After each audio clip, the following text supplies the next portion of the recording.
At this moment, there aren't any African-American canonized saint.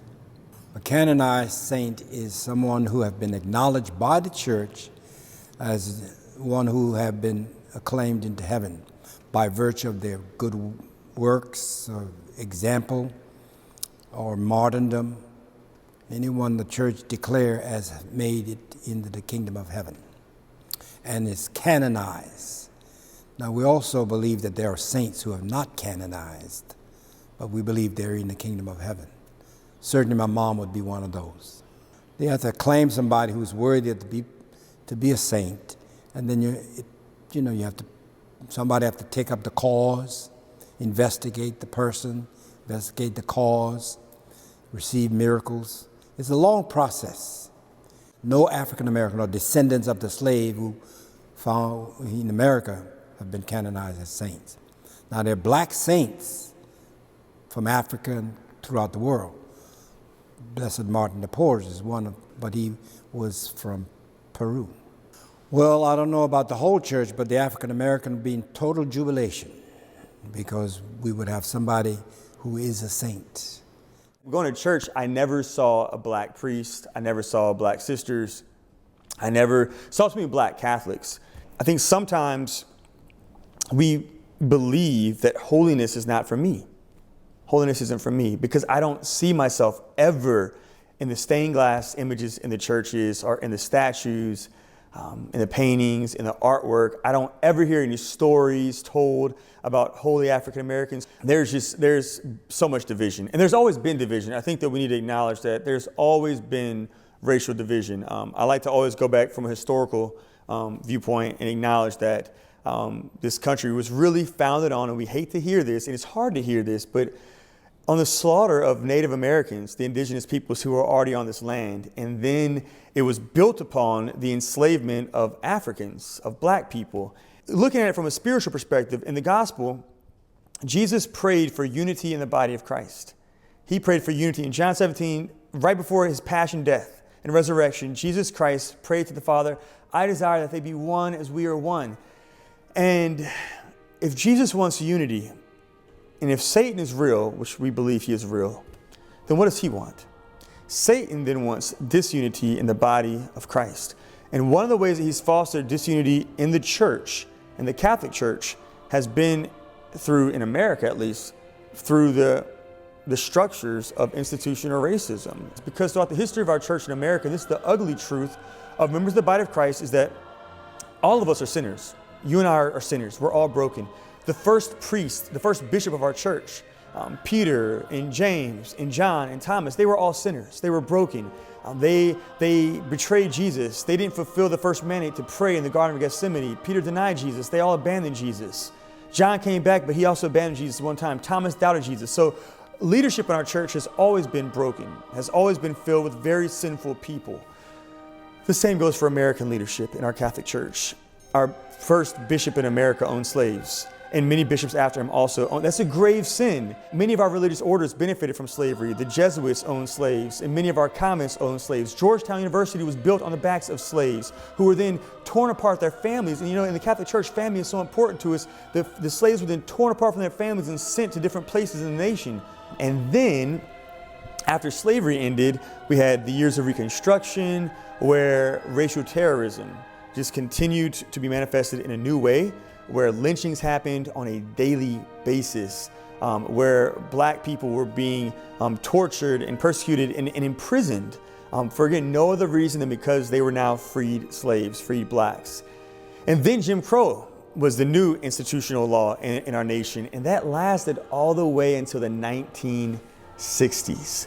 And then when the Civil Rights Act happened, it wasn't like the Civil Rights Act happened and all of a sudden every Catholic in America, every citizen of America had this huge healing and experienced reformation in Jesus and began to think with the mind of Christ and feel with the heart of Christ and say, we want everyone to be a part of our church. We want everyone to have access to sit at the table with us. We want everyone to have equal opportunities when it comes to education and healthcare and jobs and housing.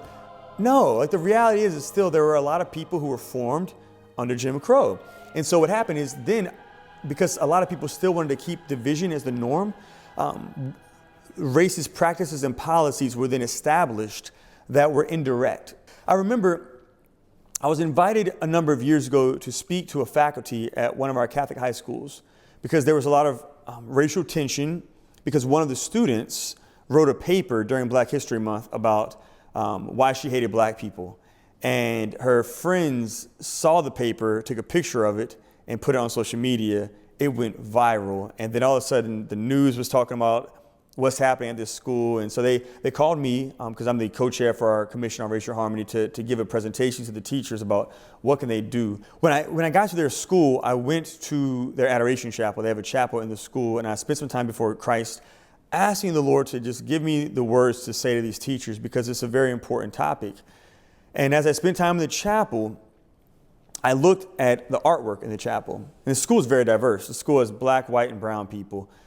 And in the chapel, the image of Jesus was white, Joseph was white, St. Michael was white, Mary was white. And the only dark image in that chapel was of Satan. And I just remember thinking to myself, like, what does this communicate? I guess I have a unique experience in the life of the church because I grew up in a Black Catholic community. Seeing clerics, priests of color, I remember Bishop Moses Anderson. Bishop Anderson carried himself with all of the grandeur of a bishop that one would think. We will celebrate Easter not just on this Sunday morning, but every day of our lives. I remember seeing that.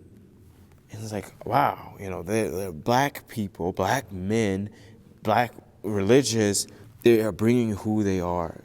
Oh, let the Son of God enfold you with His Spirit and His love. And for me, that was really mind-blowing. Black people have a particular call to the proclamation of the gospel. It's important that on a universal level, that communities of color are reflected in the church, not only in the hierarchy, but in the canon of saints. That these are people for the whole church. They have a story for the whole church. It is timely, because it's a reminder that this is not an issue of political nature. No, this is an ecclesial, gospel, Christocentric issue. We're dealing with Christ. We are a nation that has been making disciples, that have contributed to the tradition and the patrimony of the church, and the fulfillment of His command to make disciples of all nations. And it is time, it has been time, but it's time to highlight that, especially when sometimes in the church we are told that we aren't Catholic enough. For a person to be recognized by the Catholic Church as a canonized saint, they first and foremost had to be a person who lived a virtuous or heroic life, or died a martyr. If you die a martyr, you're great. That's like the easy way to become. I mean, some would say that's easy, some would say it's pretty hard. I've always said, if someone kills me, I pray that I die quickly, because I don't know if I'd have the graces to be able to die like Stephen, who said, "Father, forgive them, for they know not what they do." And I'd probably be like, oh, it hurts. So unless you're dismissed on the cross, and have the deathbed conversion, or your martyr, most canonized saints are people who lived lives of heroic virtue. And so years after they die, we begin to examine, did they live a life of heroic virtue? Were they patient? Were they kind? Were they gentle? And so if a person's virtue is seen and known by a number of people and testified by the church, then the bishop will propose to the faithful and to the church that they be named a servant of God. Once someone is named a servant of God, theologians and people who work in the Vatican and work for Rome for the cause of canonization, they would then begin to examine that person's life. They'll begin to examine that person's virtue and to see, look, I know y'all said they're very virtuous, but is there anything that we don't know? They examine all your writings, they examine your relationships, they examine, again, your virtue. And again, if they can testify and see that you were orthodox, you were not a heretic, you were in line with Holy Mother Church in all of her teachings, you were faithful, obedient to your vows or to your state of life vocation, then they would propose to the Holy Father that you receive the title venerable. And so a venerable person is someone who then the rest of the world will become more aware of, and not just your local diocese or community or nation. Other people will become aware of you and begin to ask you for your prayers. Say, hey, can you pray for my loved one who is sick, who needs a miracle? And so, in order for someone to be blessed, be considered blessed by the church, be declared a blessed, which is the next step and the final step before sainthood, they go before the throne of God and ask Jesus to work a miracle for us. And a miracle is recognized by the church. And it has to be something that was like impossible. Like you had cancer one day and out of nowhere your cancer is healed. Like it's gone and it's not come back, right? So once that happens, then you'll be declared a blessed once the church recognizes your first miracle. And once you ask Jesus to perform a second miracle, and that saint goes, or that blessed goes before God, second miracle happens, then they will be declared by the church as a saint, and we will canonize them. So we don't make saints, we just recognize saints. They're already saints. We just recognize them with titles. And so after the second miracle is performed, then they will receive that title. But there have been cases throughout the church's history where that process has been waived. And so some of these 6 African Americans on the path of sainthood might bypass some of those steps and still be canonized down the line. Which I'm all about, because, whatever,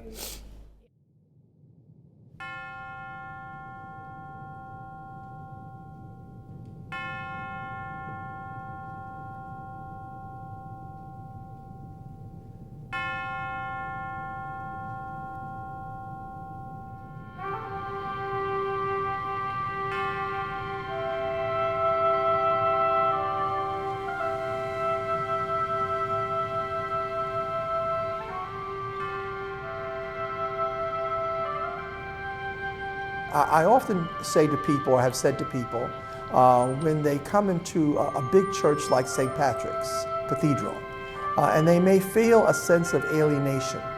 Maybe they might even feel a sense of not belonging. Maybe they might even feel a sense of not being welcome. But I tell them that when someone might say to them, why are you here in one form or another? That you say to them, my brother's here. I'm here to see my brother. He is under the main altar of St. Patrick's Cathedral.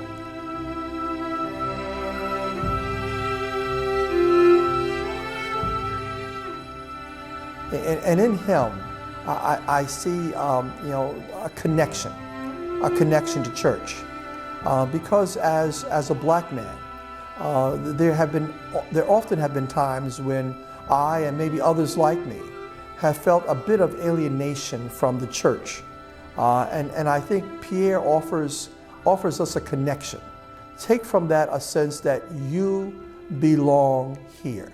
This is your church as much as it is anyone else's. Pierre Toussaint is said by some to have been born in 1766. However, for enslaved persons, sometimes details, considered minor details of when someone was born, were not really recorded very accurately.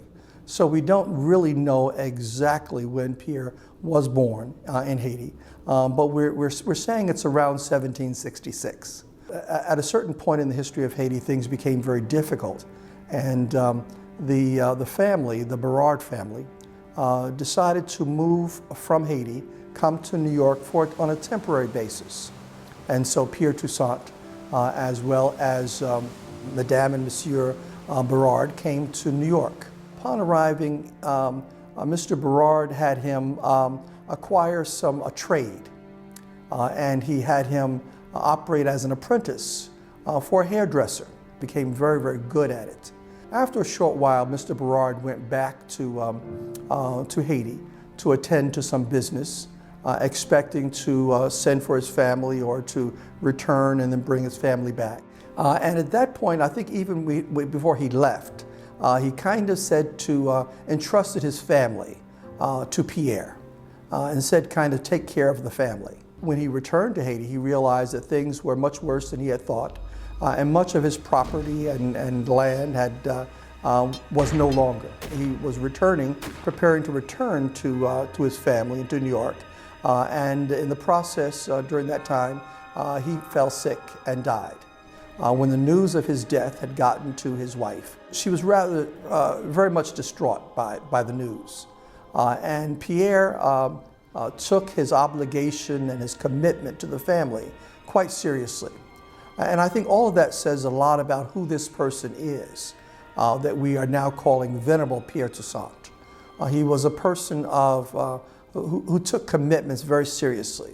And so he was very sensitive to the needs of Madame Berard, who was just experiencing the loss of her husband, but also the reality that they were pretty much destitute at that point, that much of their property and belongings were gone in Haiti, and what they thought they had here in New York was no longer. But what they had, what Pierre had, which she did not have, was a skill, and probably a deep faith too. Life in New York, as well as in this country, was difficult if you were an enslaved person, if you were black, but it was also difficult if you were Catholic.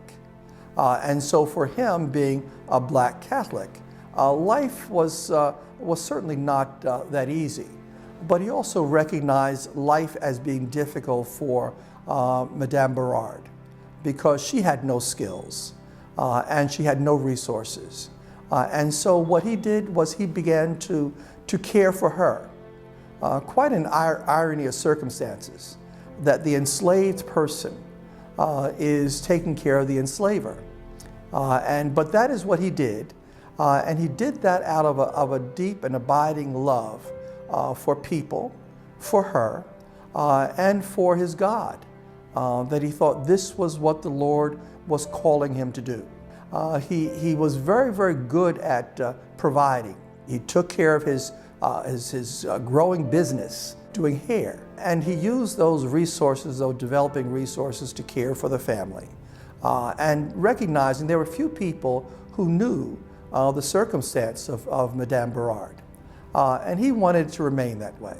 He forewent a lot of things for himself, including the possibility of being a free man, in order to really play the role of the servant. We speak today about servant leaders, and Pierre was certainly very much that.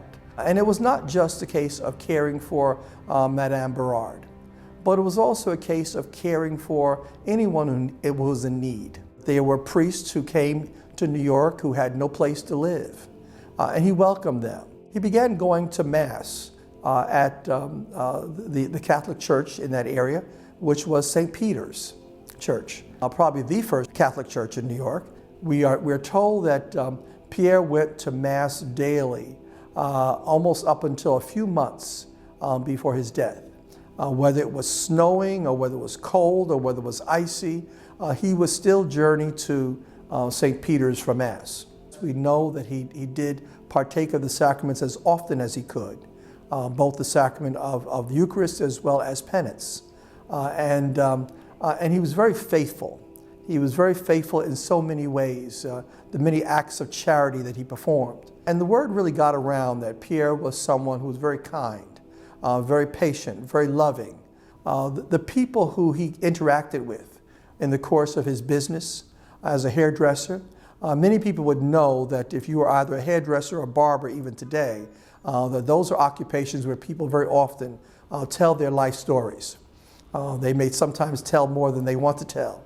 And it was a great opportunity for him to share his faith with them.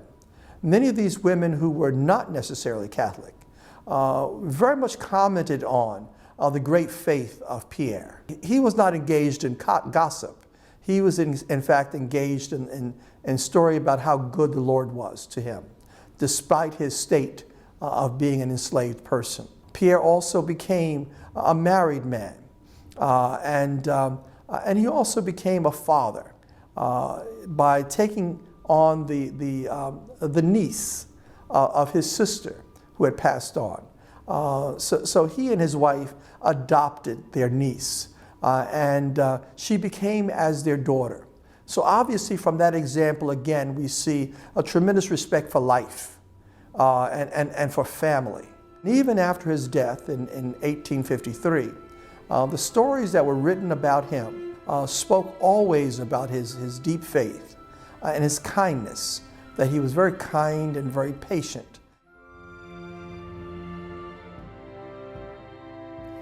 Well, we are now in the crypt of St. Patrick's Cathedral. As you could notice, this is the burial spot for all of the past archbishops of New York, cardinals, archbishops. Amidst all of the priests who are buried here, there is one lay person, and that lay person is Pierre Toussaint. It's a very beautiful tribute that of all of these leaders of the church, that the one lay person was an enslaved person from Haiti. And it was in 1997, I believe, that Pierre Toussaint was declared venerable by then Pope John Paul II. And here we are so far removed in time from the death of this great man. I think the question might be, well, how does his story live today? What is the legacy of a man like Pierre Toussaint? And we have a number of programs and opportunities that exist both here in the Archdiocese of New York, as well as in the Church Universal. One of those great programs here in the Archdiocese of New York is the Pierre Toussaint Scholars Program for college student leaders. For these young people, we try to emphasize three characteristics: excellence in what you do, an involvement, a real life-giving involvement in the church, and service to others. And we think those are qualities that are reflective of the life of Venerable Pierre Toussaint. And at the present time, we have over 85 Pierre Toussaint scholars of diverse cultural and ethnic backgrounds who are attending over 45 different colleges and universities. And then as we look to Pierre's homeland of Haiti, a very beautiful place in many ways, but a place of great need. We visited Haiti on a number of occasions, and we had an opportunity to speak to the men and women of small rural community. But we asked them what they needed or how we might support them in their daily lives. And what they wanted most was education for their young people. They wanted a secondary school. And so that gave birth to a secondary school in the community of Sacier in the Diocese of Jeremy, which is called Collège Pierre Toussaint. It began with about 55 seventh graders. And over the years, it has now grown to over 250 secondary school students some who have gone on to the university. When we talk about someone who came from an enslaved state, someone who was a person of color, someone who was from a very, very difficult and challenging place like Haiti. I think we offer to marginalized people, people who are in some cases the victims of enslavement in various forms. We offer to them a sense of hope that the church recognizes their lives. The church recognizes their contribution or their ability to make a valuable contribution to church. And I think we send a message that is so desperately needed among so many people in our world, in this country and around the world, that, as I say, they are called to be saints.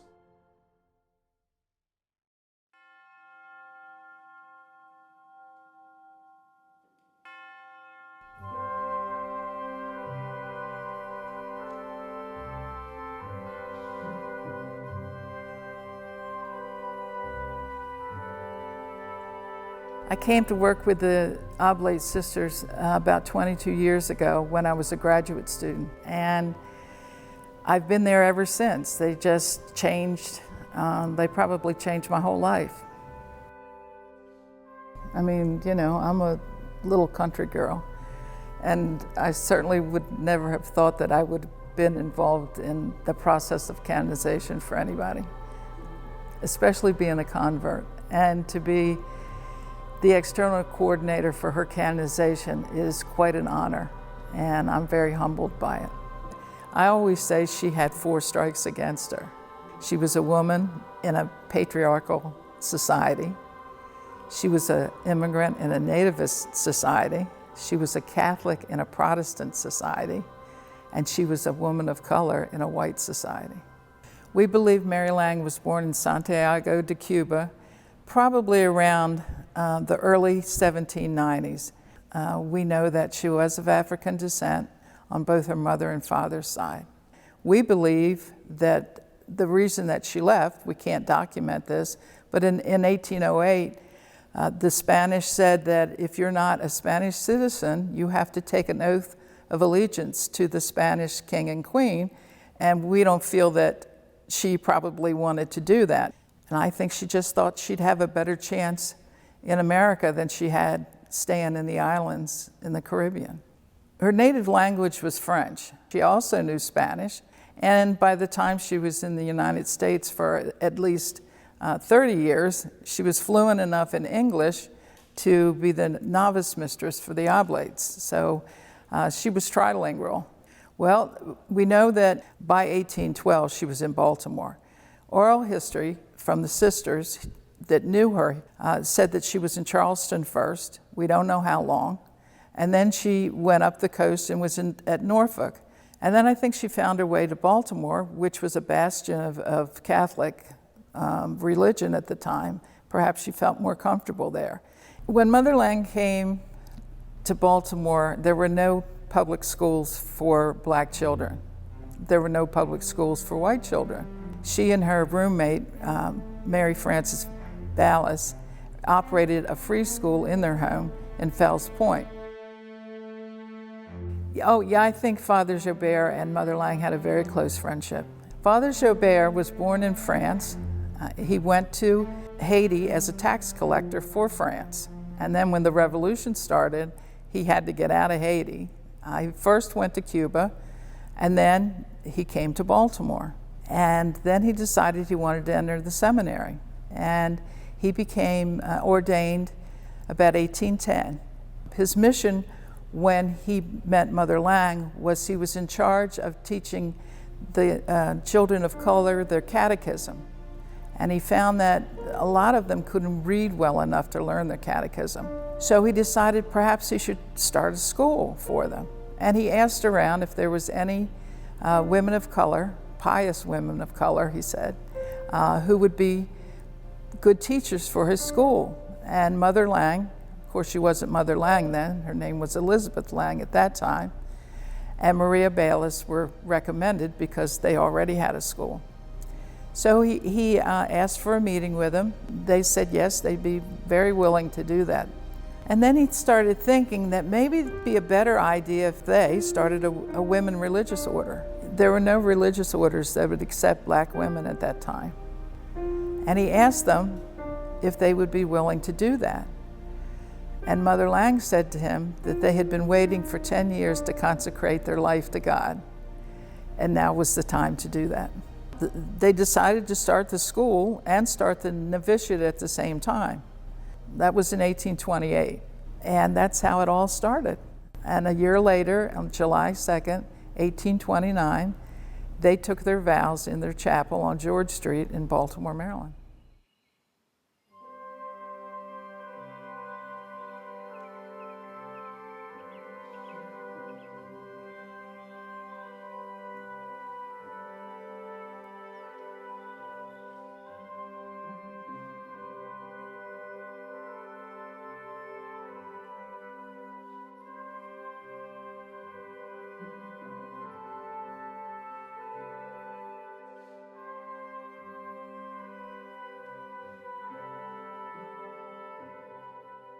Father Joubert wrote to Rome, and in 1832, the sisters were granted an okay to become an order of women religious. It was an affirmation that they were allowed to form and allowed to act as a woman religious, just as any other order. Their mandate was to teach children, and specifically children of color at that time. There was always a struggle. Many of their students couldn't pay tuition. The boarding students is really what kept the school going. Later on, they took in orphans, and that helped because they got help for the orphans, but always a financial struggle. And of course, they learned to live with racism. I mean, that was a matter of fact, so that was always a struggle too. In their annals, there's one instance that could have been racially inspired or it could have been religiously inspired. There was a lot of anti-Catholic sentiment during the 1850s. You know, that's when it was the time, you remember when they burned the convent in Boston, outside of Boston, convent, and they burned it. I mean, they were very anti-Catholic. Even in Maryland, which is a pretty Catholic state. Antebellum years were full of it. Nativist organizations terrorized some of the immigrant groups. They had a small mission in South Baltimore, and in one of the nights before the election, they had just moved into the house, and they came and banged on the door really hard, and it frightened the sisters. And then they came back and they knocked the door in. So the people across the street, it was a white family, took them in for the night, and they closed that mission down permanently after that. There was actually a worldwide pandemic of cholera that started in Europe, and by 1832 it found its way to Baltimore. And the Board of Health came to Father Joubert and asked him if some of the sisters would go and nurse the black patients in the poorhouse. And he told them he would ask them, but they were not committed to do that. Their mandate was education, but he would ask. So he did, and at that time there were 12 sisters. And he said, stand up if you'll go to the poorhouse to nurse. And all 12 of them stood up. And we know this from his diary, so we know that it happened. Well, they only needed 4, and Mother Lang was one of those 4. And none of them came back with the illness. Father Joubert was sick for maybe 2 or 3 years. They knew he was failing, and it's not mentioned what he died from or what the illness was. But when he died, it began several years of a very dark period for the sisters, because he was their ecclesiastical director, and he was also the liaison to the white community and to other priests and to the archbishop. So that was very difficult. So they were without a director for almost 7 years. The Redemptorists had come in the city, and they had gotten to know, the Redemptorists had gotten to know the sisters. And one of the young priests, Father Anwander, really fell in love with the order and what they were doing. And by 1847, he asked Archbishop Eccleston if he could be their ecclesiastical director. And Archbishop Eccleston said, for what good? He just thought that they should disband. He never said it. He never told them they couldn't take in new sisters, but he didn't do anything to support them. When Father Anwander finally convinced Archbishop Eccleston, he was elated to come to the sisters. That was like their second founder, and they just blossomed again with him. And they really grew after he came on board. Mother Lang was always very involved in the order. Even as she got older, they still went to her for advice. She was on the council for many, many years. When they became incorporated in 1867, she signed the document with the superior and the other officers in the order. So I think she was always, while not a superior in name, She was always highly respected and was highly sought after for her opinion. In the later years, probably the last 6, she was fairly infirm. It got to the point where they had to carry her into the chapel for communion and for service. And when the sisters could no longer do that, she was in her room and they would take communion to her. She did lose her sight eventually, or at least sight enough to be able to read or to do any kind of needlework. But she was never sickly. I think it was just a matter of wearing out. I mean, she'd worked a hard life all her life, and she was just getting very old. She died in 1882. Lang's legacy is every child that went to school and were taught by the Oblate Sisters of Providence.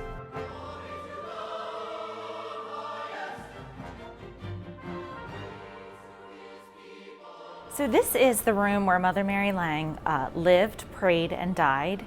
The floorboards are original. All of the artifacts in this room are either an original or they would have been used at the time by the sisters. This building was built in 1871, and it served as the mother house for the sisters for close to 100 years. And it was, as well as being a convent, it was the school, day school, boarding school, and housed widows and orphans as well.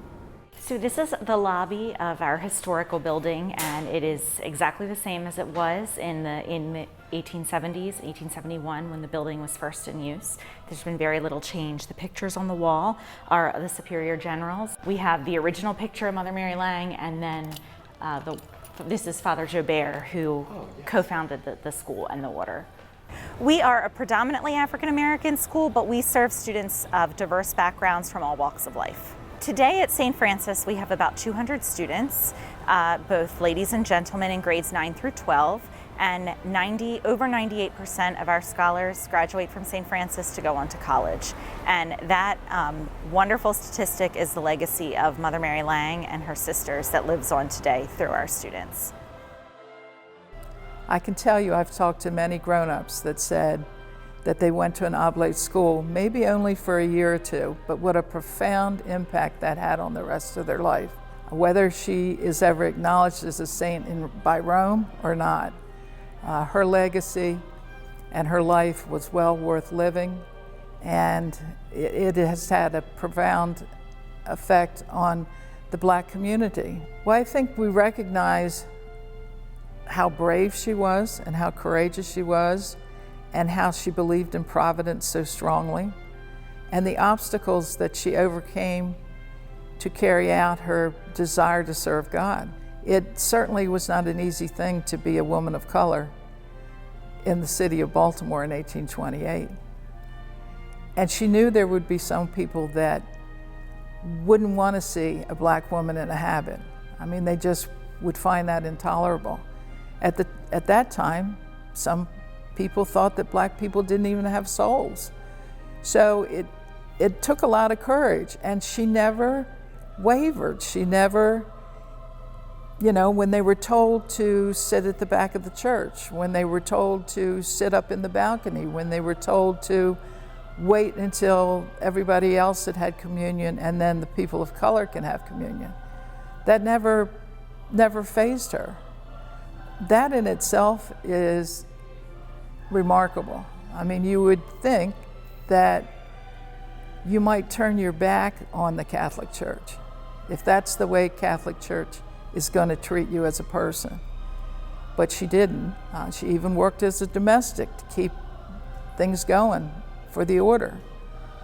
Those are the kind of things that only a woman of great faith would do.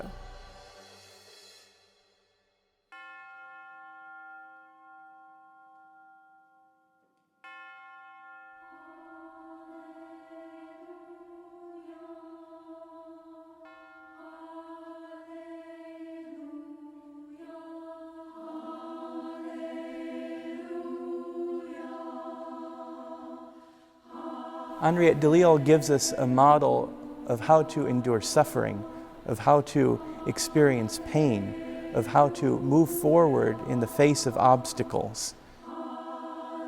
Well, we know that Henriette's great-great-grandmother was a slave. She was brought from Africa to Louisiana in the 1700s. And she was able to purchase her own freedom through the process of what we call manumission. And so it was after that she was also able to secure the same for her children and grandchildren. The best estimate is that she was born in 1812, presumably in the French Quarter of New Orleans. The matriarchal culture in which Henriette grew up was Catholic going back many generations, quite possibly back to Africa. Henriette's mother, grandmother, great-grandmother, great-great-grandmother were all Catholic. And so Henriette was raised in the Catholic faith. We believe that she was affiliated with St. Claude's School as a student and possibly as a teacher. Women of black culture were often trapped, and they were not able to advance in society, be they slave, of course, or free. And so Henriette came up through that system. The women of her family participated in what is called a plaçage system.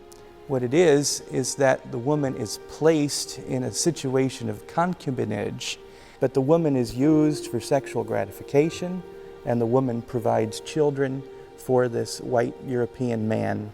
For those who participated in the plaçage system, there was a great amount of comfort that came along. They received a place to live, they received money, they would participate in the social events, the balls. They were often businesswomen as well.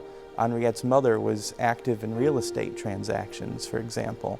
In the plaçage system, there were many benefits to those who participated that kept them in the upper crust of society. The difficulty, of course, is that human dignity is thrown out when you live this way and when people are used this way. Henriette's mother, grandmother, great-grandmother, great-great-grandmother were all part of this way of living.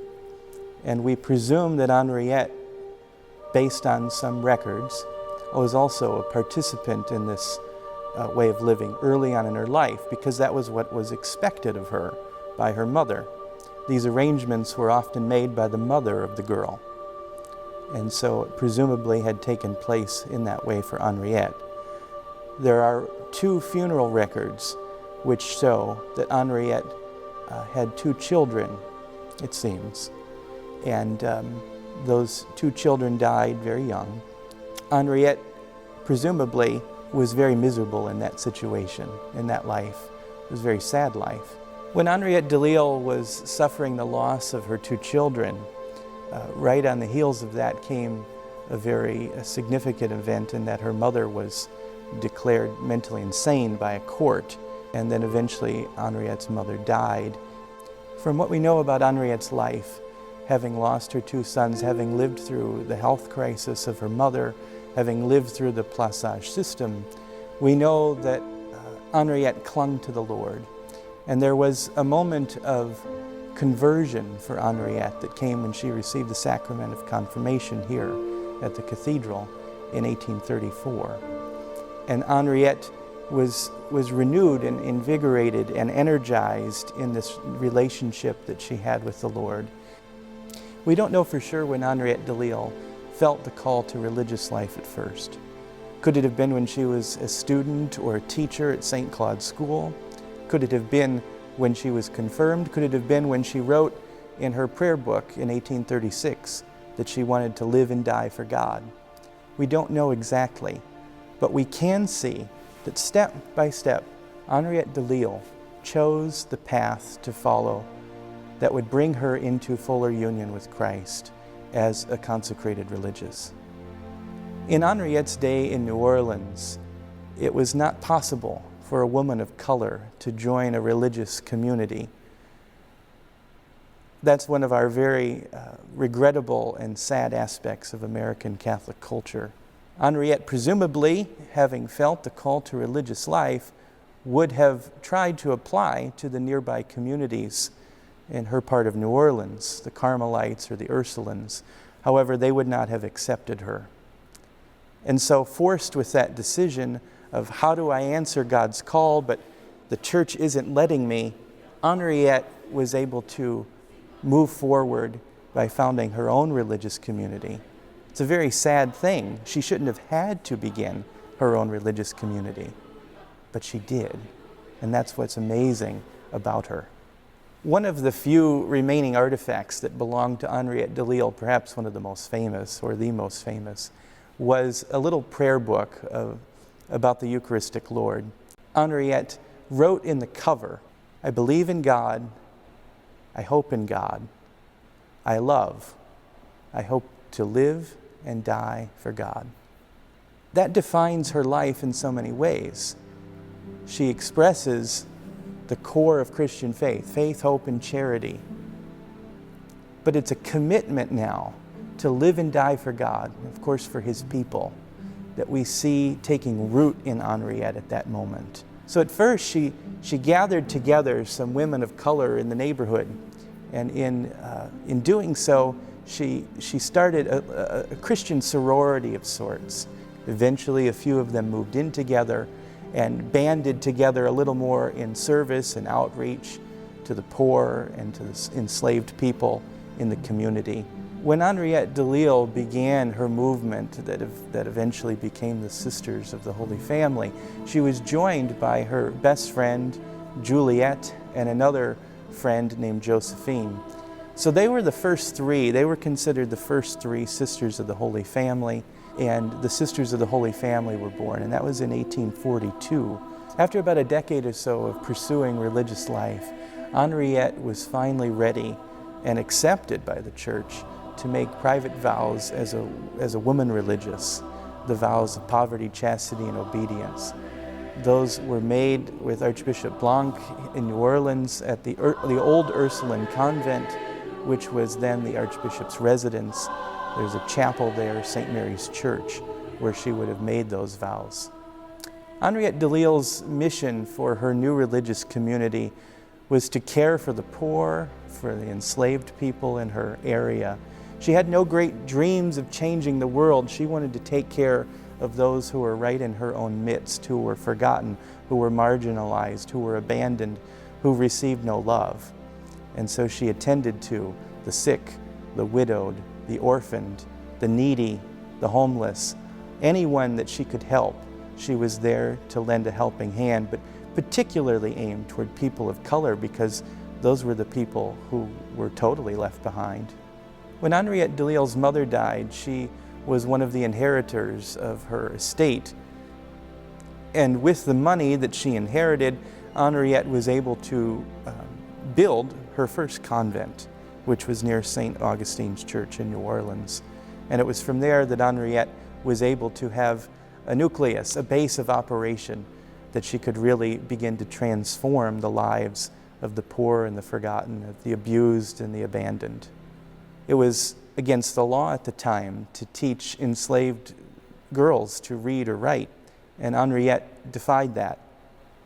Henriette also was active in bringing people into the sacramental life of the church. She is seen countless times in parish sacramental registers as a sponsor at baptisms, as a witness at marriages, and also assisting at funerals and helping bury the dead with dignity and keeping them in prayer beyond their burial. There was a yellow fever epidemic in New Orleans in 1853. At least that was the worst year, in which 8,000 people died. And Henriette and her sisters were available and ready and willing to assist the victims of that horrible scourge on this city. One of the first movements of charity that Henriette began was taking care of the sick and the infirm, particularly those that had no one else to take care of them. At one time, a very severely debilitated man was brought to her home, and she and her companions moved out so that he could be taken care of there.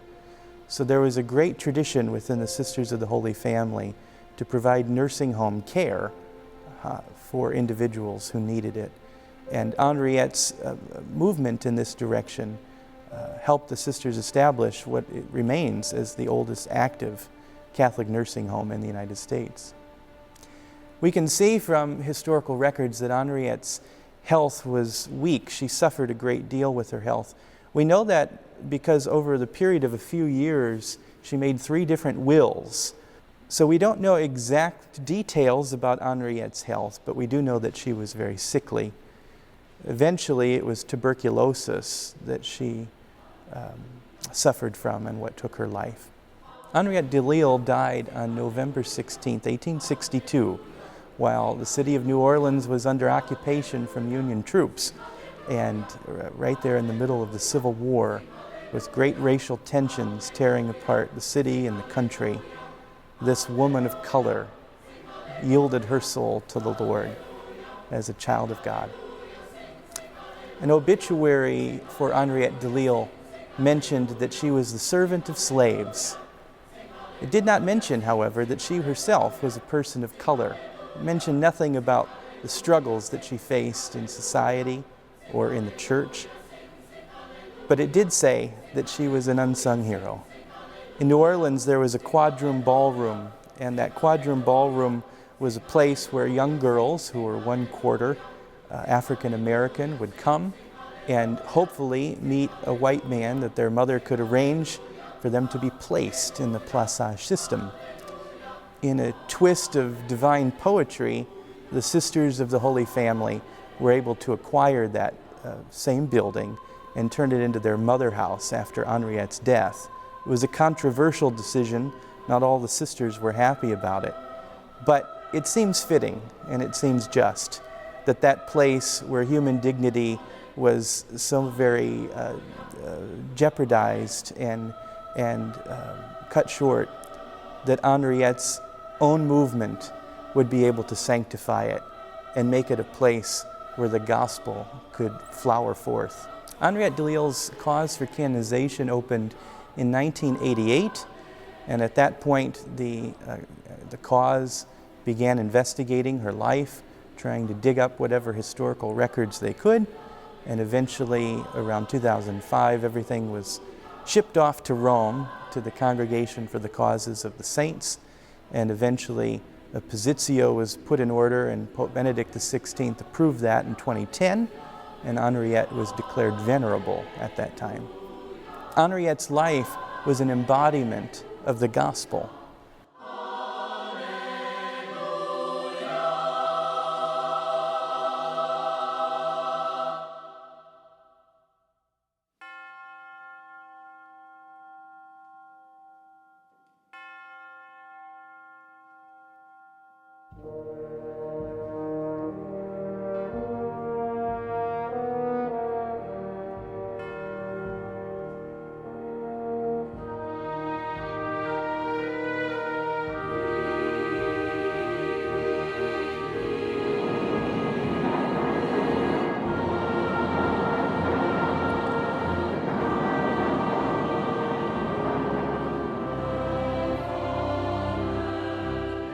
Well, I've gotten to know Augustus Tolton quite well, as if he was living even today. I talk to him every day, every other day.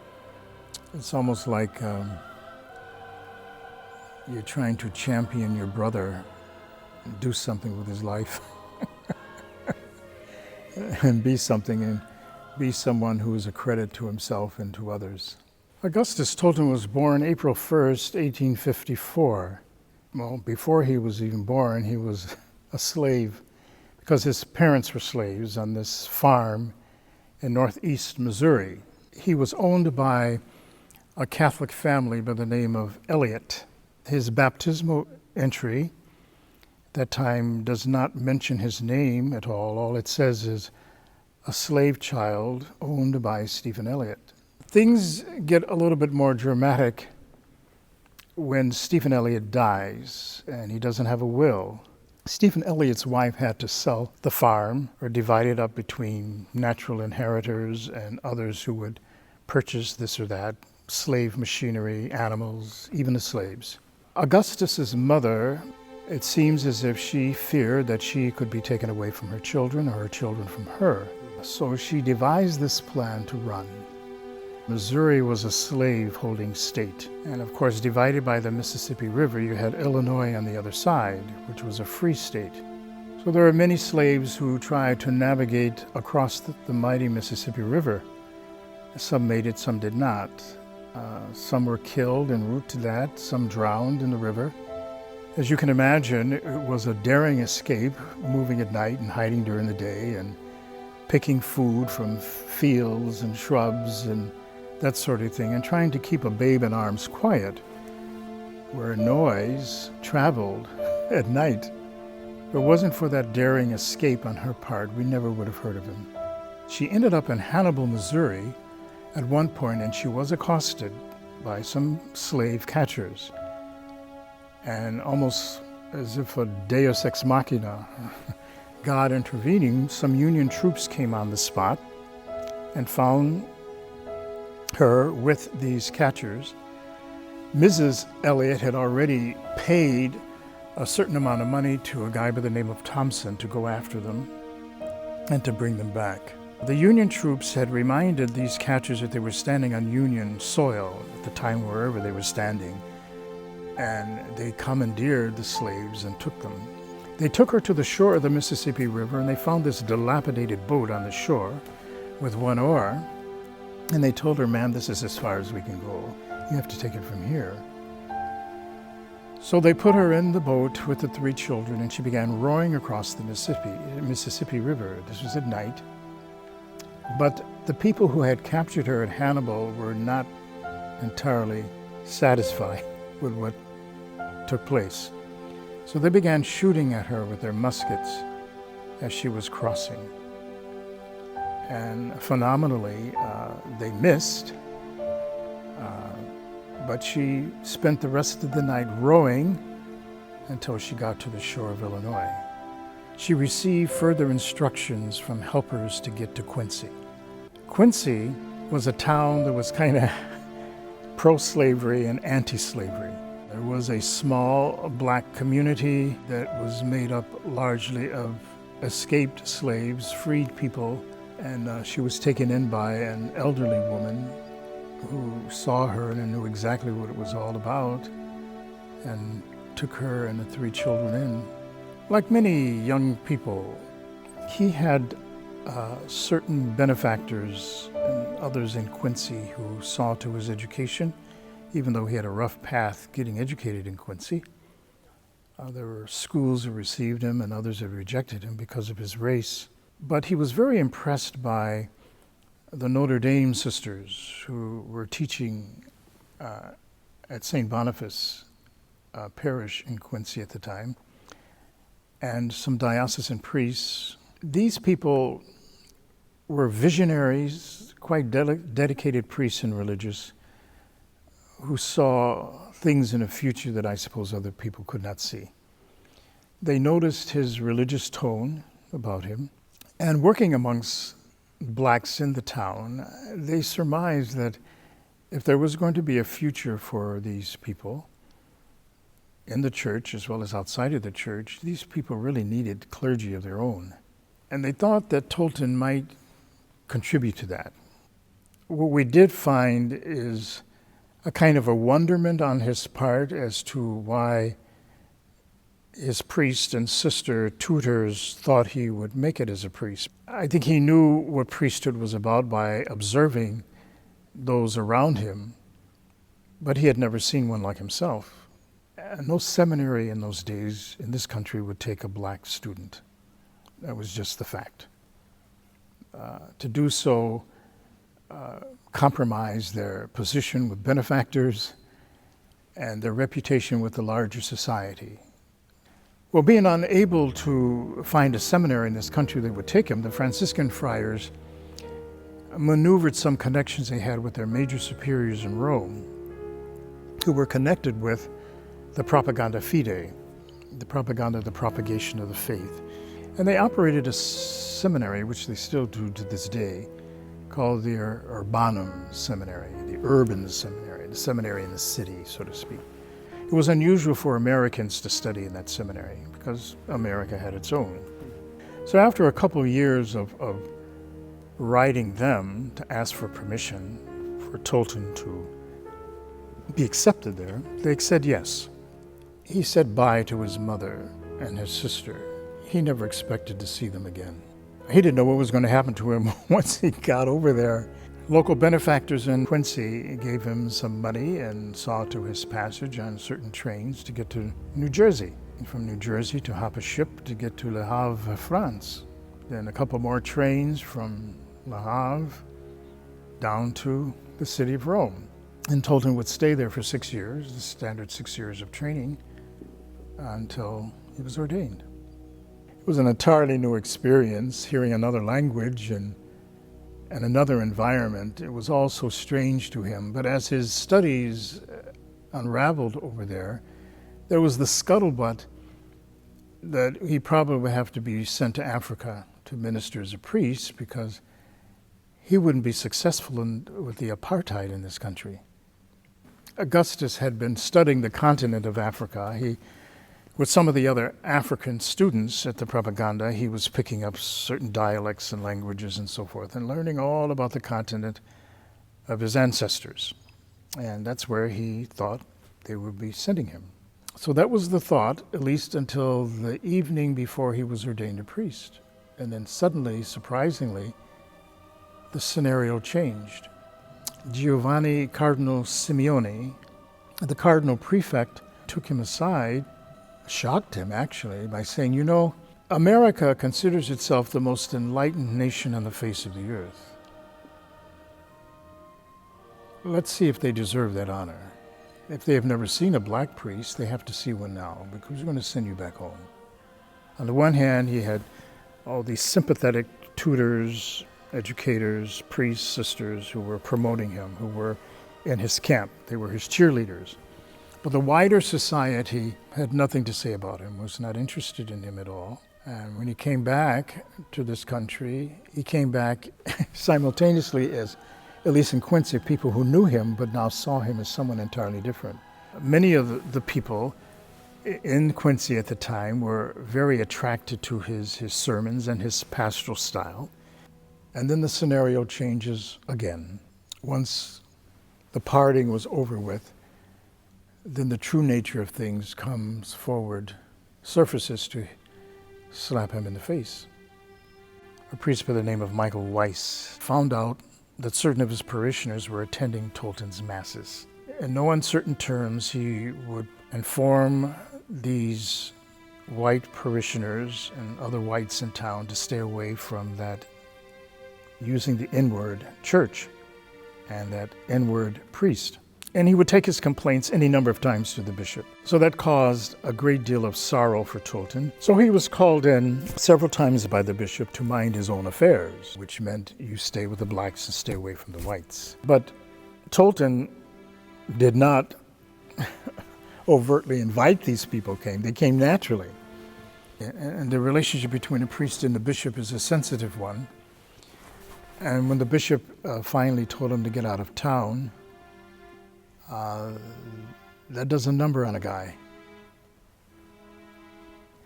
Because as a priest, you're not your own agent. You're very much dependent upon your superiors.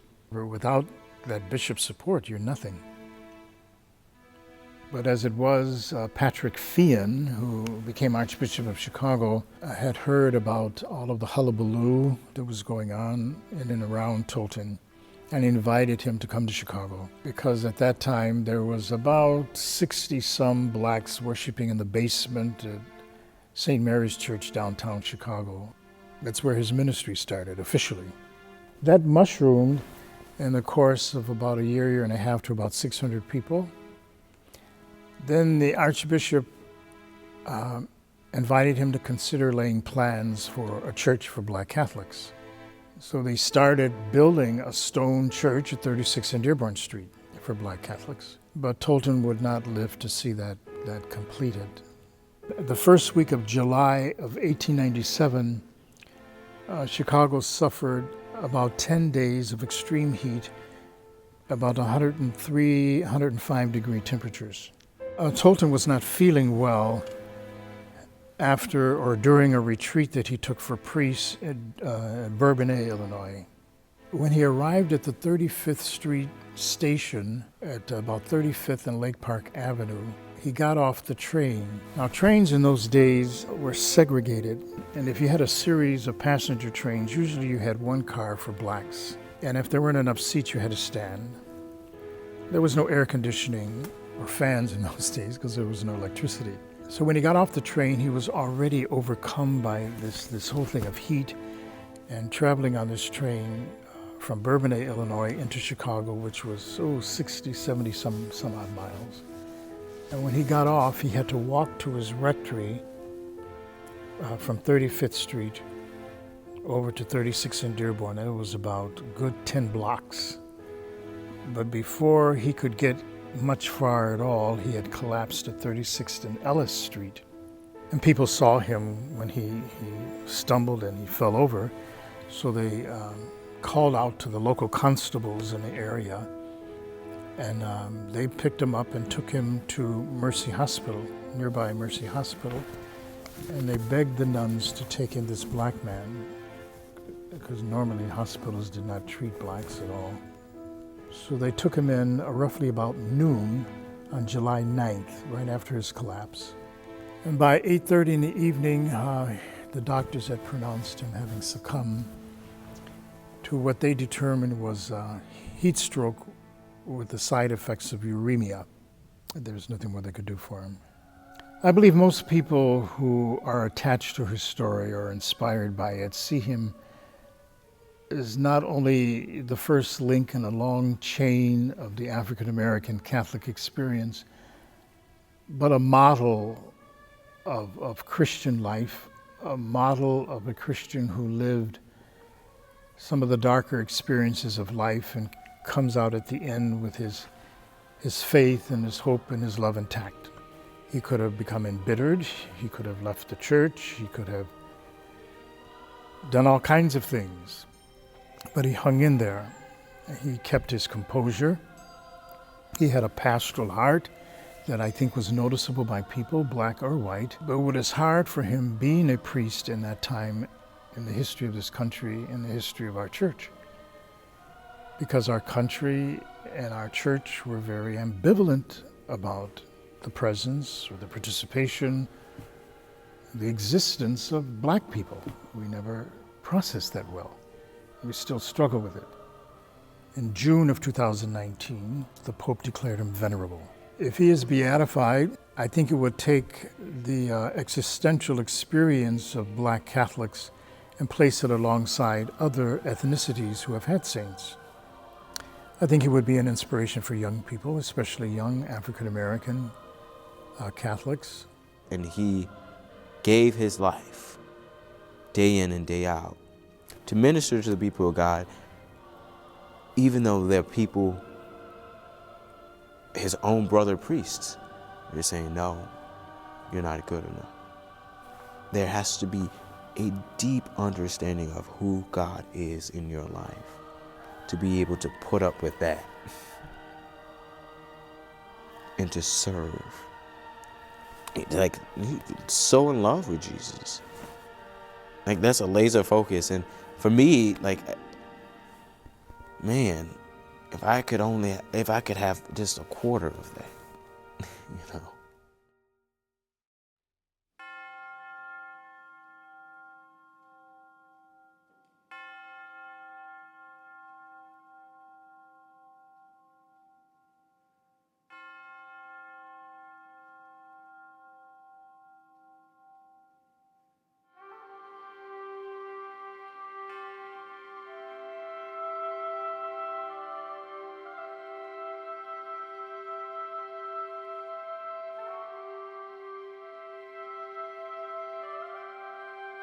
The servant of God, Julia Greeley, is a woman that was deeply and madly in love with the Lord Jesus and his most sacred heart. She was born in Missouri, I believe, right, Father?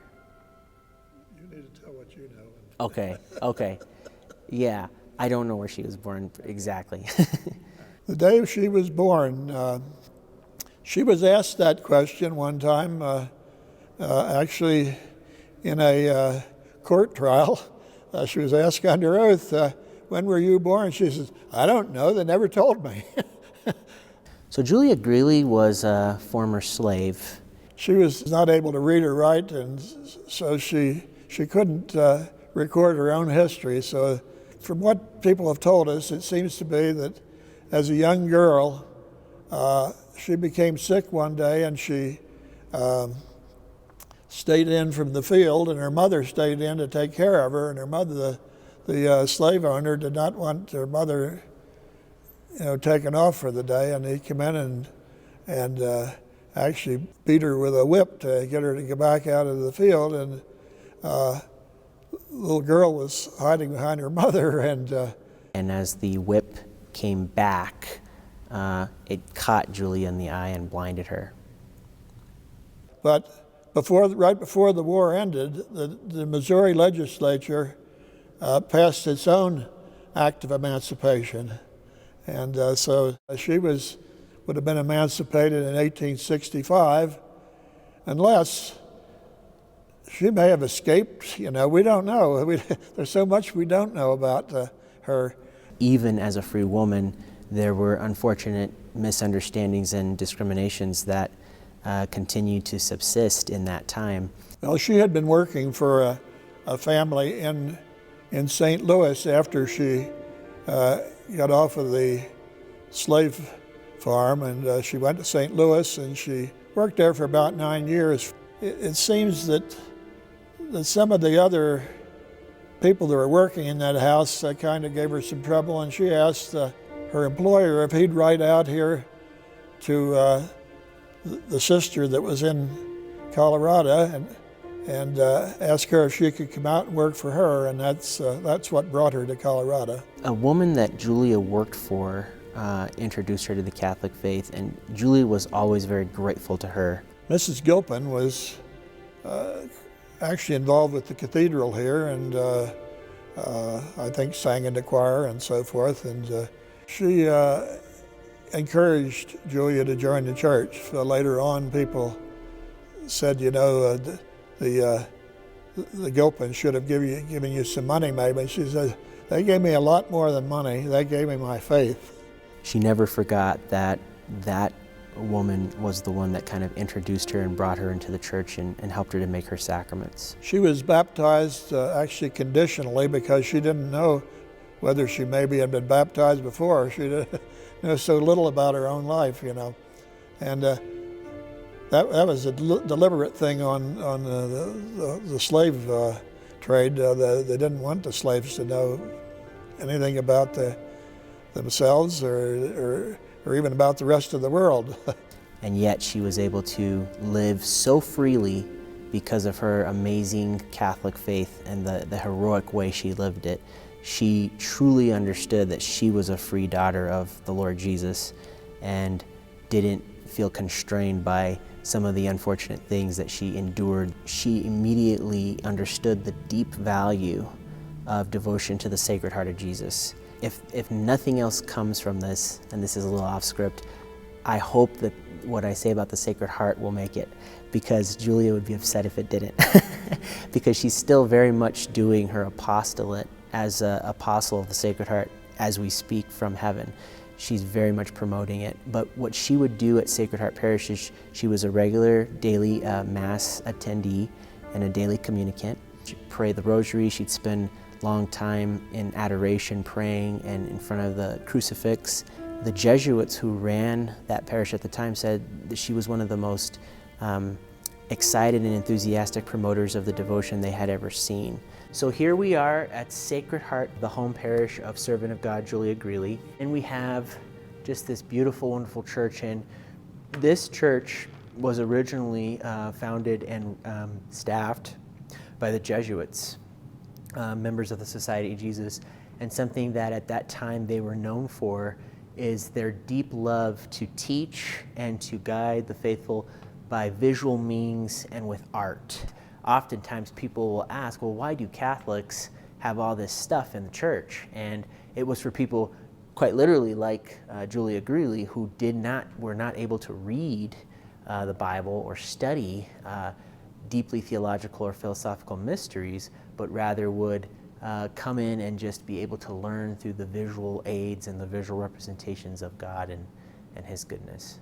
A original part of this church from the time of Julia Greeley is the crucifix. That was here during the time of servant of God Julia Greeley's life. Julia always wanted to be close to the Lord, and particularly by being close to this crucifix. There were complaints received at times because Julia would sit close to the front, and people would complain, oh, this woman is unsightly and kind of unpleasant to have right up in the front. Can you tell her to sit in the back? And thanks be to God, the pastor said, no, she can sit wherever she wants. And I think the reason Julia loved sitting by this crucifix so much is because it's not an average crucifix. Very real, it's very lifelike, it's almost life-sized. And understanding the pain, the suffering, the agony that our Lord Jesus endured and went through, it was something that I think made sense and resonated deeply with Julia Greeley. She got involved in every aspect of the church. She was a daily communicant. That was the time of the communion fast, when you had to fast until communion from midnight, but she fasted all morning and even after Mass. And somebody asked her, why don't you come have some breakfast with us? She said, I had my breakfast. The Eucharist is my breakfast. Julia Greeley was always involved in whatever was going on in the parish, and if they were selling raffle tickets to raise money for an orphanage or for whatever it was, she was always involved in it. She'd go out to her firemen and ask them to contribute. One time, the girls of the parish decided to have a beauty contest to raise funds. She good-naturedly got involved in it, and because she went out and raised, I think for a vote it was 10 cents, and she raised well over $300 from the firemen and won the contest. Julia had a beautiful love and appreciation for firefighters. With Julia's love for the firefighters, she would make sure that she cared for them, particularly spiritually. She would bring Sacred Heart pamphlets and literature to the firefighters, and she would make sure that they were taken care of. She would spend time coming and visiting the firehouse and praying with and for them. I felt that there was a connection that they needed more than anybody in the line of danger, going into burning buildings and saving lives physically.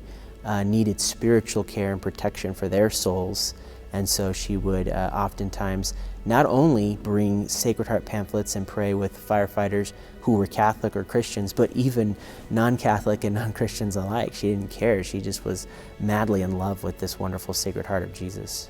Julia was somebody who loved to make prayer and intercession for others, and did this for all the time. Many people would come to her and ask, oh, will you say a prayer for me? And Julia would say, I'll put it in my canoe. And she had this canoe of prayer intentions. Now, of course, there wasn't a physical canoe anywhere, but this was the way she described her, if you will, boat full of prayers that she would take to the Lord. And so to this day in the Guild, we have a canoe that we kind of maintain those petitions and pray for those petitions. She couldn't read or write, but she did teach herself to play the organ, maybe the piano also, I don't know. But one day she visited one of the families in town. While she was there, somebody asked her, she said, you've learned how to play the organ, could you play something for us? And she sang, and sing something for us. She sang an entire Gregorian Mass. So Julia Greeley was very well known for pulling around a little red wagon. And she found and had this red wagon that she would use to pull all different types of items to care for the poor. We call her Denver's Angel of Charity, because she was like an angel, just kind of going around being charitable, giving so many things. And something that really struck me and deeply touched my own heart was the fact that because of the time Julia lived in, a lot of people didn't like receiving help or charity from an African-American black woman. And so she would at times do these acts in the secret of the night so as to spare them the embarrassment or to cause them not to resist the charity and receive it. She would even say things like, "Don't tell him old Julia left this for him," And so she was kind of we call it in secret service of the Sacred Heart, serving Jesus in his Sacred Heart, but with physical, practical acts of charity and bringing food, clothing. At one point, she was carrying a mattress or pulling this mattress perhaps in her red wagon for somebody, and she just had a spirit of, if somebody needs something, I got to find a way to get it for them. And so she would beg, but only for others. She never really begged for herself. She made her living by doing all sorts of domestic services. One day she was going along the street, and a lady was sitting on her front porch, and she saw Julia, and she said, "Would you mind coming in and mopping my floors for me?" Well, she said, yeah, and she came in and she started mopping the floors there, and she noticed as she looked around the house, there's pictures, all kind of pictures of saints and crucifixes and things, and she said, "You must be Catholic." And he said, "Yes." And she said, "Well, I'm a Catholic," and they talked about that. Anyhow, she went back to work, and then she came back and she says, "Well, if you're Catholics, why aren't there any little kids running around in this house?" And the lady said, "Well, I had a son about 11, 12 years ago, and he had a condition that he couldn't digest food, and he starved to death. And I was told I couldn't have any more children." And Julia Greeley said, "Well, I'm going to pray, and there'll be a little white angel running around here next year," which happened. And then she came out and worked for that family for a couple years. And the picture, the only picture we have of her, was given to us by the little girl as an adult. So Julia did struggle with arthritis, and I think the more she advanced in years and towards the latter part of her life, it was hard on her. But again, Julia wasn't somebody that cowered at physical penance or in the face of physical asceticism. Being so deeply in love with and devoted to the most Sacred Heart of Jesus, died on the feast of the Sacred Heart of Jesus. And I don't think there's any coincidence to that, because again, being such a devotee to the Sacred Heart, it makes perfect sense that it would be her heart and it would be on the feast of his heart. The parish priests realized that there were an awful lot of people that thought she was special, and nobody knew how many there were, but they laid her out in this little chapel, and almost immediately a huge crowd of people showed up. She was buried to Mount Olivet Cemetery, where some people had bought a spot for her, since she had earlier given her own burial spot away to some person who had none. The place where she was originally buried was maybe about 15, 20 miles from here, out on the edge of town, and in a huge cemetery where you'd have a hard time finding her grave to start with. We brought her body here and put a new stone on there, putting all the information was on the original stone, and also her photograph, and saying that she laid here for 99 years, but she's now awaiting the resurrection in the cathedral. Well, I'm seated right now in front of her tomb. And I had the privilege of being there when they actually exhumed her body. She's the only person buried in this cathedral. No bishop or priest, she's the only person buried in this church. The canonization of Servant of God Julia Greeley, for me personally, would have so many impacts. It would be so wonderful because I have come to know and appreciate Julia Greeley as a dear and personal friend. But I also think that for me personally, there would be a sense of reverence for somebody like Julia, just a very simple and humble woman who I think was highly educated in the school of the Sacred Heart and the many beautiful teachings of God's love, God's mercy, God's passion, God's pain, God's suffering, God's charity, and all the rich beauty that one can draw from the most Sacred Heart of Jesus.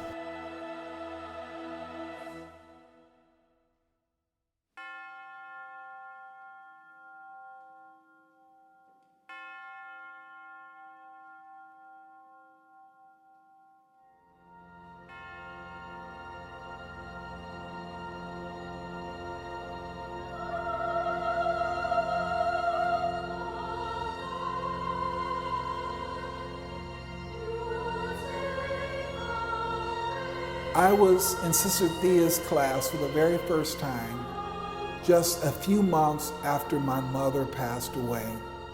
My feelings, my emotions were very raw when I came into Sister Thea Bowman's class. And I remember sitting there and the subject of eternal life came up. And all of a sudden, as she was talking, I began to cry. She noticed it, and so she came around the big table that all of her students were seated at. And without missing a beat, she was teaching, still talking, but came close to me and put her loving arms on my shoulder. She started singing, "Sometimes I feel like a motherless child." And that just opened up the floodgates. And I began a very loving relationship with this saintly woman, Sister Thea Bowman, who would become my mother here on earth. Thea Bowman was born on Wednesday, December the 29th, 1937. Thea was the only child born of Dr. Theon Bowman and Mrs. Mary Esther Coleman Bowman. She was the apple of their eye. She was their joy, brought so much grace into their lives. The Franciscan Sisters of Perpetual Adoration, they were opening up a new mission there in Canton, Mississippi. And so she became Catholic by going to the school. She came home one day and she said at 9 years old, "Mom and Dad, I'm going to become Catholic." Growing up, she felt lonely. She was an only child. And so she had a good friend that she knew, and unfortunately there was tragedy in their home. Their home burned down. And this young girl was named Doris. And she begged her parents, "Can Doris come and live with us?" And so the Bowmans talked to Doris's family, and they took Doris into their home. The Bowmans were not Catholic, but Thea was Catholic, and she really, really loved her faith. And so having Doris in her room, they would pray the rosary, they would read books, and having Doris with her was a joy to Thea.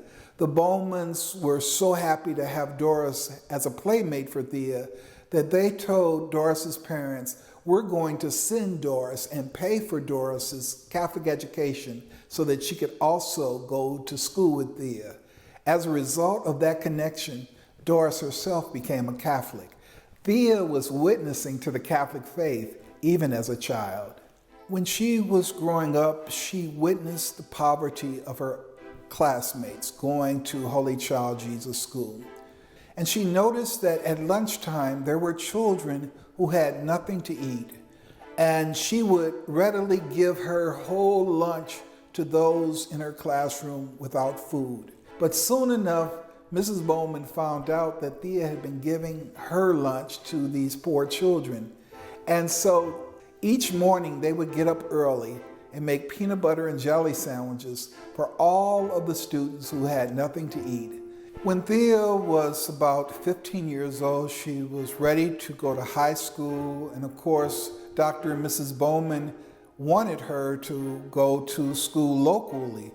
But she was so touched by the sisters that she felt a calling herself to become a Franciscan Sister of Perpetual Adoration. But her parents were somewhat reluctant.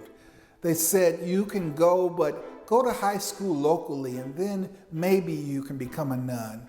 She was so determined she wanted to become a nun that she went on a hunger strike.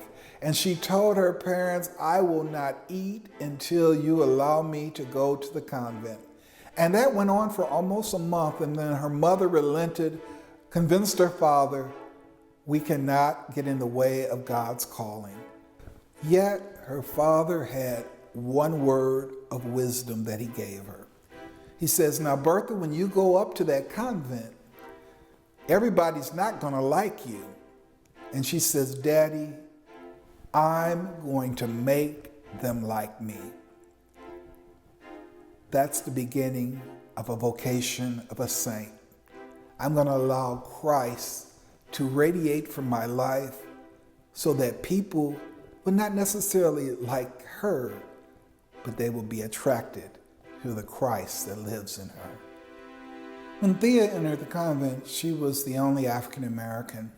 And so words that were racist were said to her, words that were belittling, words that were demeaning, and yet she did not let it douse her spirit.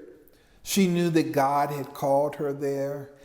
So she intended daily to try to share her joy, her culture, her blessings from God with whom all she met. When she received her name on her profession day, she was titled or named Sister Mary Thea.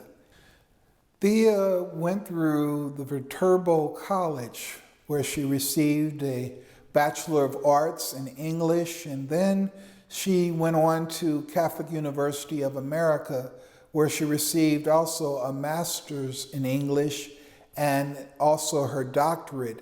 So while she was in Washington, D.C., shortly after the assassination of Reverend Dr. Martin Luther King in 1968, she was invited to speak to the students of Howard University. When she was there, she said to them, Dr. Martin Luther King is no longer with us, but you are. Will you lead us? Will you speak for us? Will you stand for us? We need you now, and you have to share your gift. When Mission Day occurred on a particular year, she opened up her notice, and Sister Thea was just thrilled because it said, Sister Thea Bowman, you are being missioned to Holy Child Jesus Catholic School in Canton, Mississippi. Thea was going home. And when she came back home to Canton, there was a fire burning in her. She knew that she would have to teach these children in order so that they could truly be free, their minds could be free, their bodies could be free, their souls could be free through education. Now, I met Thea when she taught me at the Institute for Black Catholic Studies. That was between the years of 1985 and 1988. She spoke about what it meant to be Black and Catholic. And that touched me to my very core because being one of the only African Americans in my seminary formation, I assimilated. I tried to be someone whom I was not. And she convinced me and persuaded me through that encounter, through her speech, that you are a child of God. And not just a child of God, but you are a Black Catholic child of God. As Thea became so aware of the many gifts that God had given her, and as she went out to sing and speak and evangelize, she became noticed. We had a waiting list. We could not even accept all of the students that wanted to come and learn from this sister. In 1978, Thea realized that her parents, especially her mother at the time, had become gravely ill, and she needed to be there, to be in Canton. And so she asked her superiors if they would allow her to go back home and to care for her aging parents. And Thea was very intentional about making sure her parents was well taken care of, making sure they had food and that they would make it to their doctor's appointments. She knew that as they took care of her, she had to give all the love and affection back to her parents in their final days. The year 1984 was very tragic and harrowing for Sister Thea Bowman, for it was that year that she found out while her parents were home sick, her father homesick, and her mother in a hospital room, found that she had a lump in her breast and found out that she had breast cancer. And she wrote once that when I told my mom that I had breast cancer, and even though she couldn't speak, she knew that her mother understood because her blood pressure shot up. Thea's parents passed just months apart from each other. And Thea had a decision to make. Either fight to live or to accept that she was going to die, and possibly soon. And so Thea decided, I'm going to live until I die.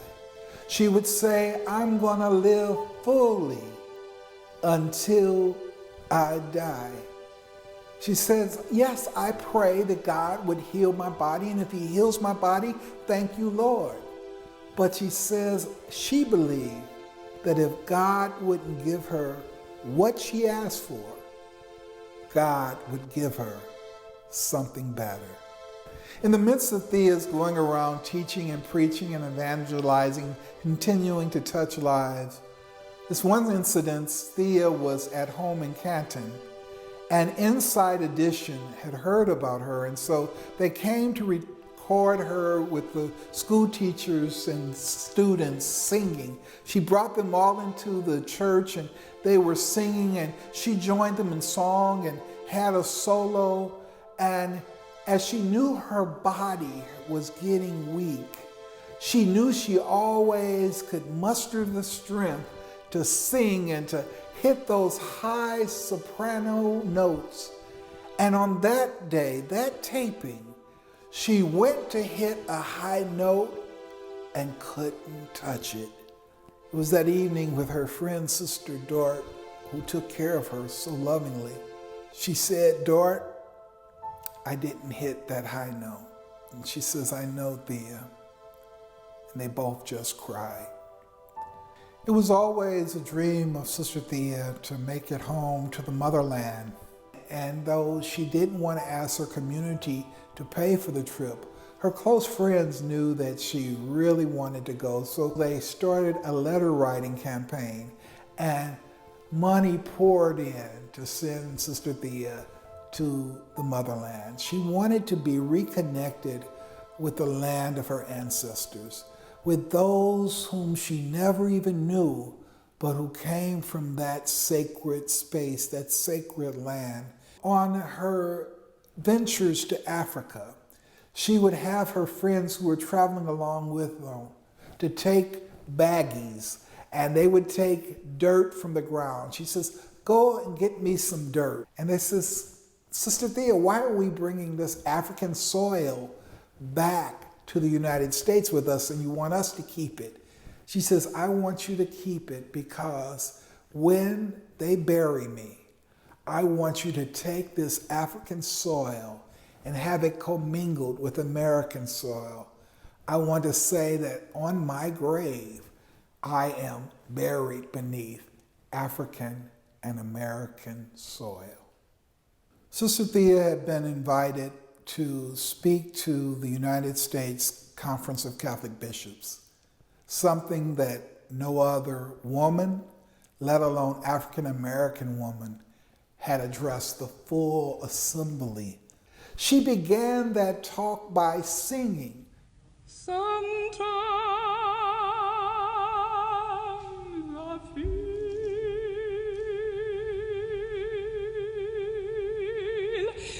like a motherless child. Sometimes I feel like a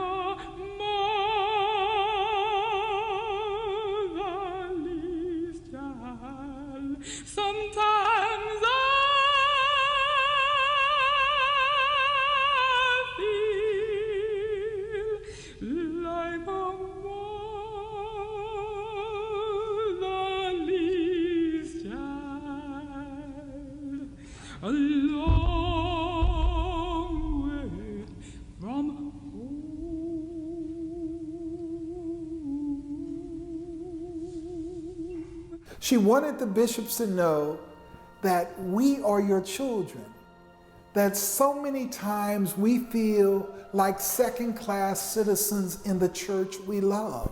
It was a plea to the American bishops: bring us close, include us, make room for our gifts. We love the church. We're a part of the church.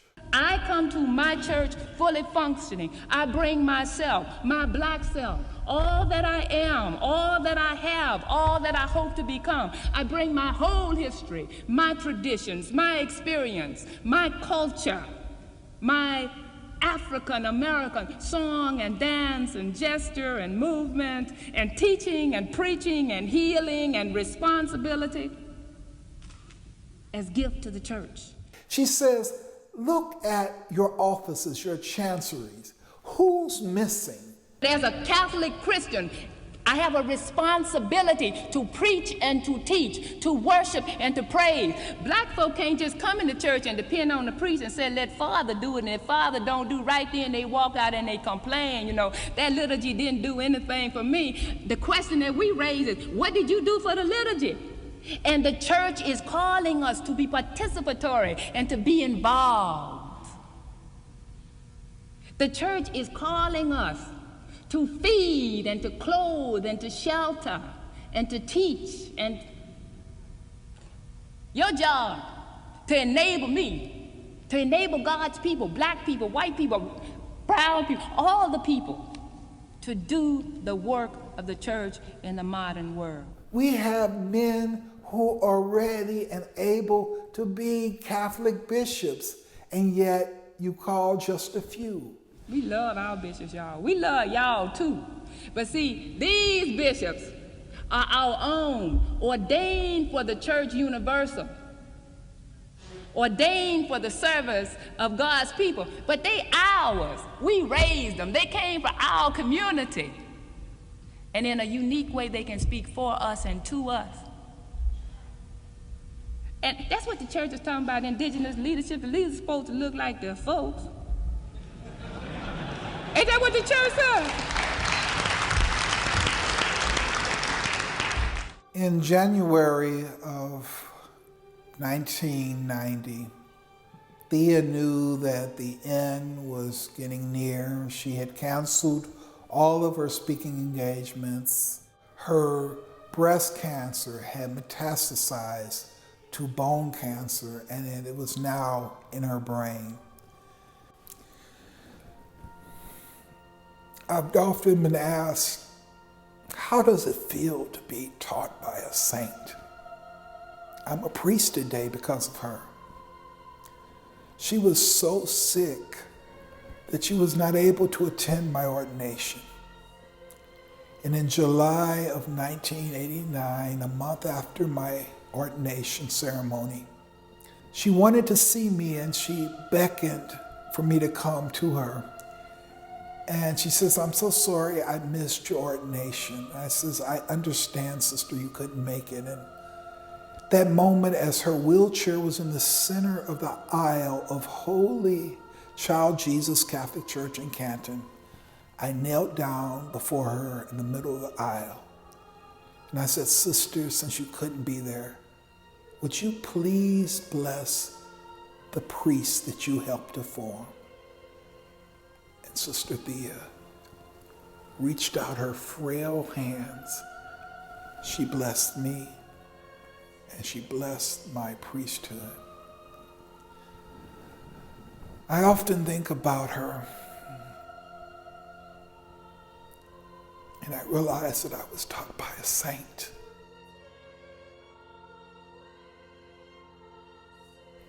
She was approachable.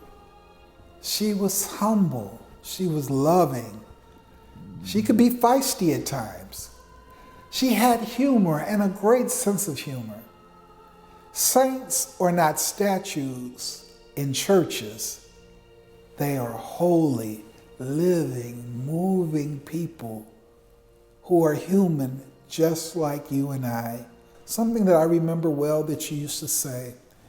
She said that a saint is just a sinner who fell down but got up again. The unity of the church, first and foremost, is centered around the Eucharist and at the Eucharistic table. Jesus becomes real. Jesus is confected. You touch him, you see him. From the Eucharist flows a unity in this diversity, that there are cultures and people who are different.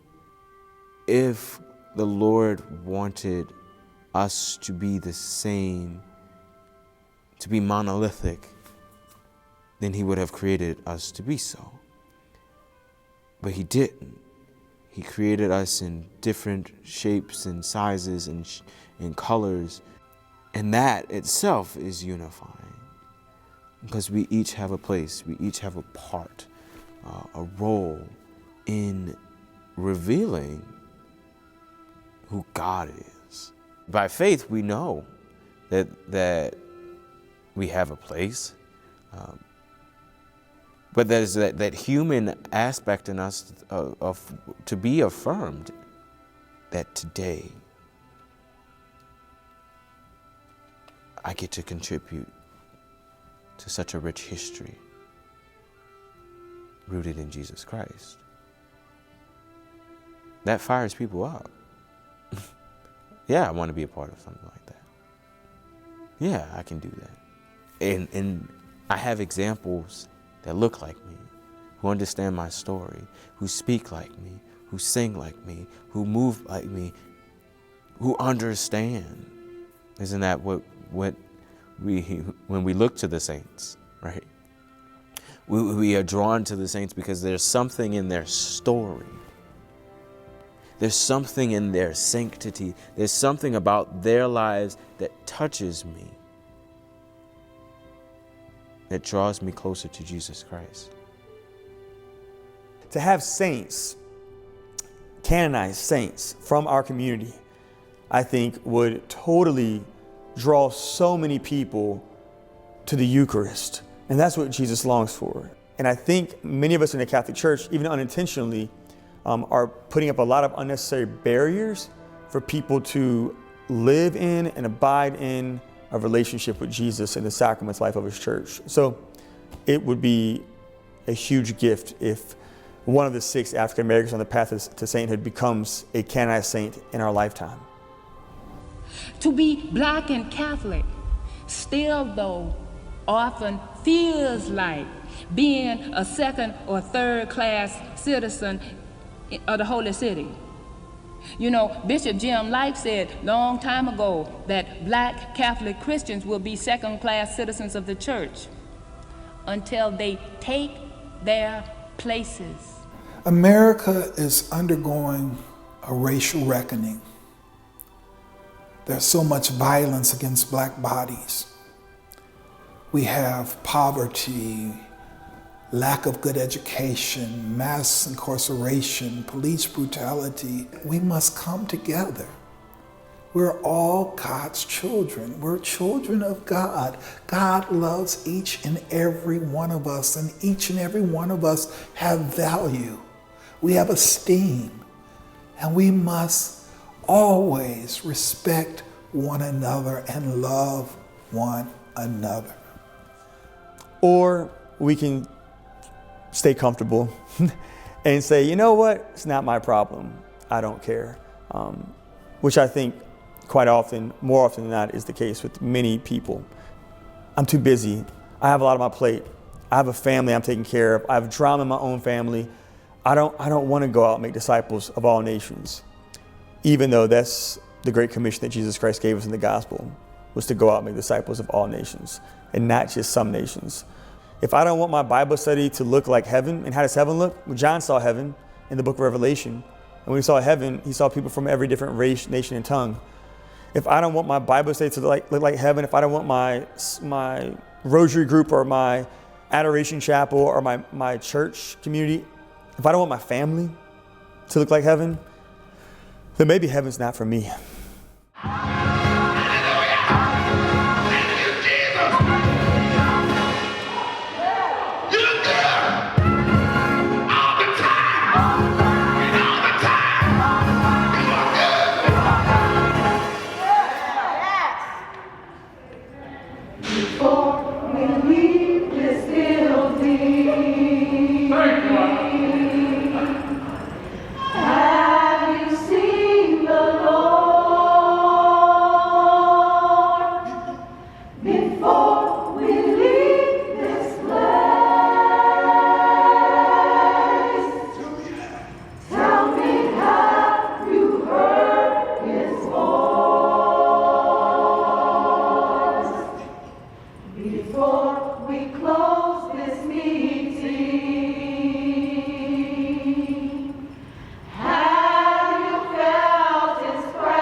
You don't know